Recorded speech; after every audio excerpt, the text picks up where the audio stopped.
Les 10 jours de Dhul Hijjah. Ces 10 jours qui malheureusement sont ignorés par un grand nombre de musulmans. Ces 10 jours qui sont très importants dans notre religion au point où Allah subhanahu wa ta'ala a juré par ces 10 jours dans le Coran. Et on sait qu'Allah tabarak wa ta'ala, le maître, il ne jure que par ce qui est important. Et il jure pour montrer la valeur de la chose par laquelle il jure. Allah tabarak wa ta'ala dans le Coran a dit Wal fajr wa layalin ashr, par l'aube et par les 10 nuits. Cela fait référence aux 10 premiers jours de Dhul Hijjah. C'est l'opinion d'Ibn Abbas, d'Ibn Zubayr, de Mujahid, de Tabari, d'Ibn Hajar et beaucoup d'autres parmi nos ancêtres. Rahimallahu al-Jami'a. Mes chers frères et sœurs, si je vous dis que dans pas longtemps, il y aura 10 jours dans lesquels il y a un emploi, si tu le prends au sérieux, tu peux être millionnaire. 10 jours, tu les consacres à ce travail, tu deviens millionnaire. Qui d'entre nous va penser à autre chose que cet emploi? L'étudiant va peut-être faire un break dans ses études. Celui qui travaille va peut-être poser des congés. Pourquoi? Parce qu'en 10 jours, il peut être millionnaire. Il sait qu'ici, il peut gagner énormément. Et là, pas du gain, vous savez très bien, ça attire tout le monde. Là, mes frères et sœurs, on ne parle pas de millions d'euros, mais on parle de grandes récompenses auprès d'Allah subhanahu wa ta'ala. On parle d'une occasion en or où tu peux te racheter auprès d'Allah. On parle d'une occasion où tu peux te réconcilier avec ton maître. Le prophète sallallahu alayhi wa sallam a dit les meilleurs jours de ce monde sont les 10 jours de Dhul Hijjah. Et quand on dit les 10 jours, est-ce qu'on parle de la première décade, la deuxième ou la troisième? On parle de la première, c'est-à-dire c'est les 10 premiers jours du mois de Dhul Hijjah qui arrivent dans quelques jours, bi'idhnillah. Malheureusement, un grand nombre de musulmans sont insouciants face à ces occasions en or où on peut gagner beaucoup. Vous savez, mes frères et sœurs, quand quelqu'un va chez le médecin et que le médecin, en le consultant, il s'aperçoit qu'il a au départ une petite maladie. Puis, il continue à creuser et le médecin voit une autre maladie. Et il continue à creuser jusqu'à ce qu'il voit un cancer. On est bien d'accord que ce médecin va d'abord traiter le cancer avant les autres maladies. Pourquoi? Il va fonctionner par ordre de priorité. Nous, malheureusement, on a plein de problèmes, on a plein de mashakil. On a des épreuves dans le travail, des épreuves dans nos familles, des épreuves de santé, des épreuves dans le couple, des épreuves, on en a en veux-tu, en voilà. Mais la plus grande épreuve qu'on a et face à laquelle nous sommes insouciants, c'est qu'on s'est éloigné d'Allah et on s'est attaché à ce bas monde. Et s'il y a quelque chose à soigner en priorité, c'est ça, c'est le plus grand problème qui nous a touchés. Que ces 10 jours ont une particularité spéciale, vous savez c'est quoi? C'est que toutes les adorations sont réunies dans ces 10 jours. Dans ces 10 jours, on peut faire le hajj. Dans ces 10 jours, on peut faire l'aumône.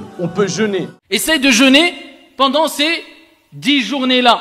Si tu n'as pas les capacités, essaie de faire au moins Yawm Arafah. Vous connaissez toutes et tous le hadith où le prophète alayhi afdalus salati wa taslim a dit celui qui jeûne le jour de Arafah, pas pour ceux qui font le hajj, ceux qui restent ici, ceux qui jeûnent le jour de Arafah, c'est-à-dire la veille de l'Eid, le jour de Arafah, eh bien ils auront la récompense. Le prophète a dit j'espère d'Allah Azza wa Jal la récompense ici qui est la suivante, l'expiation, ou plutôt l'expiation qui est la suivante, l'expiation de 2 années de péché.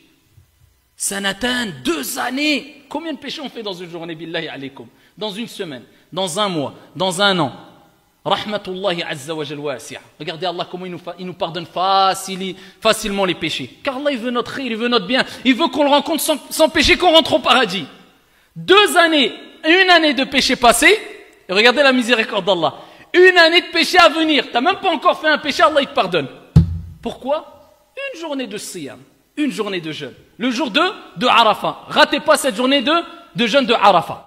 On peut prier, on peut faire toutes les adorations. Est-ce qu'on a une motivation qui est de taille pour accueillir ces 10 jours? Ou est-ce qu'on est psychologiquement en vacances? Le croyant ne fait jamais l'erreur de mettre son âme en vacances. Ne fais pas souffrir ton âme en la détachant d'Allah. Oui, mais ton âme, elle est toujours demandeuse. Et il faut la nourrir par la prière, par la lecture de Coran. Minimum, tu lis 1 page par jour. Par le dhikr. Le dhikr, regarde. Subhanallah, walhamdulillah, wa la ilaha illallah, Allahu akbar. Ça t'a coûté combien de temps? Ce sont quelques secondes. C'est les meilleures paroles que tu peux prononcer. Tu peux gagner énormément. Mais malheureusement, on investit mal notre temps. On investit mal notre temps. On est toujours là à chercher les meilleurs gains dans la vie d'ici-bas. Comment faire pour travailler peu et gagner beaucoup? Et pourquoi t'es pas comme ça pour l'au-delà? Pourquoi t'es pas comme ça quand il s'agit du paradis? As-tu oublié qu'au paradis, il y a ce que nul œil n'a vu, aucune oreille n'a entendu et aucun cerveau ne peut imaginer? As-tu oublié ce jour où les croyants seront sur des chairs en train d'attendre qu'Allah tabarak wa ta'ala enlève le voile qui les sépare de ses serviteurs? As-tu oublié ce grand jour? Mon frère, ma soeur, si tu veux être épargné le jour du jugement et que tu veux avoir ces grands mérites, il va falloir que tu retrousses tes manches. Il fait chaud, et ben je vais jeûner. Ma'liche, pourquoi? Parce que je sais que la marchandise d'Allah vaut cher. Et quand je dis je vais jeûner, il faut qu'on essaye de s'habituer à avoir un rythme dans les jeûnes surrogatoires. Jeûner le lundi et jeudi. Essaye de jeûner 3 jours par mois. Celui qui arrive à jeûner 1 jour sur 2, c'est très bien. Là, il y a les 9 premiers jours de Dhul Hijjah. Le prophète sallallahu alayhi wa sallam les jeûnait, comme le rapportent ses épouses. Ça fait partie des bonnes actions à faire.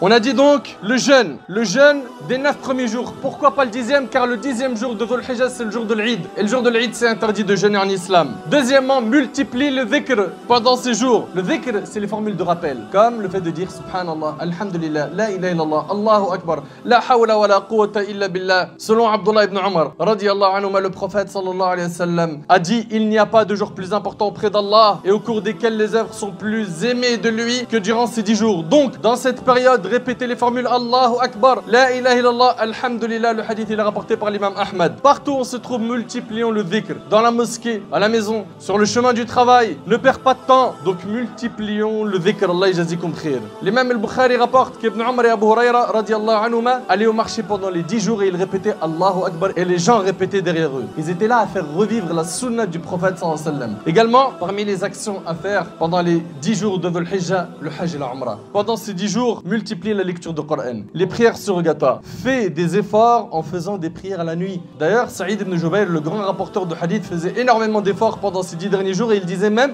n'éteignez pas vos lampes pendant les 10 dernières nuits de Dhul Hijjah. Également, l'aumône et les liens de famille. Également, se repentir régulièrement. La multiplication des demandes de pardon. Le fait de réparer les injustices commises. Préserver ses sens, surtout l'ouïe, la vue et la langue. Le dua.